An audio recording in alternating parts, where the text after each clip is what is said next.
انبیاء علیہم السلام کا مشن۔ رہبانی تہذیب کو مستثنی کر کے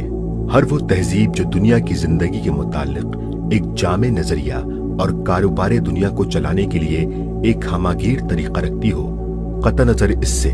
کہ وہ جاہلیت کی تہذیب ہو یا اسلام کی، طبعاً اس بات کی طالب ہوتی ہے کہ حاکمانہ اختیارات پر قبضہ کرے، زمامے کار اپنے ہاتھ میں لے اور زندگی کا نقشہ اپنے طرز پر بنائے۔ حکومت کے بغیر کسی ضابطہ و نظریہ کو پیش کرنا یا اس کا معتقد ہونا محض بے معنی ہے۔ راہب تو دنیا کے معاملات کو چلانا ہی نہیں چاہتا، بلکہ ایک خاص قسم کے سلوک سے اپنے خیالی نجات کی منزل تک باہر ہی باہر پہنچ جانے کی فکر میں لگا رہتا ہے۔ اس لیے نہ اسے حکومت کی حاجت نہ طلب، مگر جو دنیا کے معاملات ہی کو چلانے کا ایک خاص ڈھنگ لے کر اٹھے اور اسی ڈھنگ کی پیروی میں انسان کی فلاح و نجات کا معتقد ہو، اس کے لیے تو بجز اس کے کوئی چارہ ہی نہیں کہ اقتدار کی کنجیوں پر قبضہ کرنے کی کوشش کرے، کیونکہ جب تک وہ اپنے نقشے پر عمل درآمد کرنے کی طاقت حاصل نہ کر لے، اس کا نقشہ واقعات کی دنیا میں قائم نہیں ہو سکتا، بلکہ کاغذ پر اور ذہنوں میں بھی زیادہ عرصے تک باقی نہیں رہ سکتا۔ جس تہذیب کے ہاتھ میں زمامے کار ہوتی ہے، دنیا کا سارا کاروبار اسی کے نقشے پر چلتا ہے، وہی علوم و افکار اور فنون و آداب کی رہنمائی کرتی ہے، وہی اخلاق کے سانچے بناتی ہے، وہی تعلیم و تربیت عامہ کا انتظام کرتی ہے، اسی کے قوانین پر سارا نظام تمدن مبنی ہوتا ہے اور اسی کی پالیسی ہر شعبہ زندگی میں کار فرما ہوتی ہے۔ اس طرح زندگی میں کہیں بھی اس تہذیب کے لیے کوئی جگہ نہیں ہوتی جو اپنی حکومت نہ رکھتی ہو، یہاں تک کہ جب ایک طویل مدت تک حکمران تہذیب کا دور دورہ رہتا ہے تو غیر حکمران تہذیب عمل کی دنیا میں خارج از بحث ہو جاتی ہے۔ اس کی طرف ہمدردانہ نقطہ نظر رکھنے والوں کو بھی اس امر میں شبہ ہو جاتا ہے کہ یہ طریقہ دنیا کی زندگی میں چل سکتا ہے یا نہیں۔ اس کے نام نہاد علمبردار اور اس کی لیڈرشپ کے بزوم خود وارثین تک تہذیب مخالف سے مدارات یعنی کمپرومائز اور آدھے پونے کا مشترک معاملہ کرنے پر اتر آتے ہیں، حالانکہ حکمرانی میں دو بالکل مختلف الاصول تہذیبوں کے درمیان مقاسمت و مصالحت قطعی غیر ممکن العمل چیز ہے، اور انسانی تمدن اس شرک کو برداشت نہیں کر سکتا۔ بٹائی کو ممکن العمل خیال کرنا عقل کی کمی پر دلالت کرتا ہے، اور اس کے لیے راضی ہونا ایمان اور ہمت کی کمی پر۔ بس دنیا میں انبیاء علیہم السلام کے مشن کا منتہائی مقصود یہ رہا ہے کہ حکومت الہیہ قائم کر کے اس پورے نظام زندگی کو نافذ کریں جو وہ خدا کی طرف سے لائے تھے۔ حاشیہ: موجودہ زمانے میں بعض دیندار بزرگوں کی زبان سے یہ فقرہ اکثر سننے میں آتا ہے کہ حکومت مقصود نہیں بلکہ موعود ہے۔ یہ بات جو حضرات فرماتے ہیں ان کے ذہن میں دراصل حکومت کے محض انعام ہونے کا تصور ہے، اس کے ڈیوٹی اور خدمت ہونے کا تصور نہیں ہے۔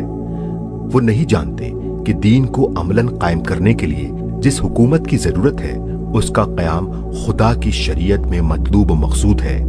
اور اس کے لیے جہاد کرنا فرض ہے۔ وہ اہل جاہلیت کو یہ حق تو دینے کے لیے تیار تھے کہ اگر چاہیں تو اپنے جاہلی اعتقادات پر قائم رہیں، اور جس حد کے اندر ان کے عمل کا اثر انہی کی ذات تک محدود رہتا ہے اس میں اپنے جاہلی طریقوں پر چلتے رہیں، مگر وہ انہیں یہ حق دینے کے لیے تیار نہ تھے اور فطرتاً نہ دے سکتے تھے کہ اقتدار کی کنجیاں ان کے ہاتھ میں رہیں اور وہ انسانی زندگی کے معاملات کو طاقت کے زور سے جاہلیت کے قوانین پر چلائیں۔ اسی وجہ سے تمام انبیاء نے سیاسی انقلاب برپا کرنے کی کوشش کی۔ بعض کی مسائی صرف زمین تیار کرنے کی حد تک رہیں، جیسے حضرت ابراہیم علیہ السلام۔ بعض نے انقلابی تحریک عملاً شروع کر دی، مگر حکومت الہیہ قائم کرنے سے پہلے ہی ان کا کام ختم ہو گیا، جیسے حضرت مسیح علیہ السلام۔ اور بعض نے اس تحریک کو کامیابی کی منزل تک پہنچا دیا، جیسے حضرت یوسف علیہ السلام، حضرت موسیٰ علیہ السلام اور سیدنا محمد صلی اللہ علیہ وآلہ وسلم۔ نبی کے کام کی نوعیت۔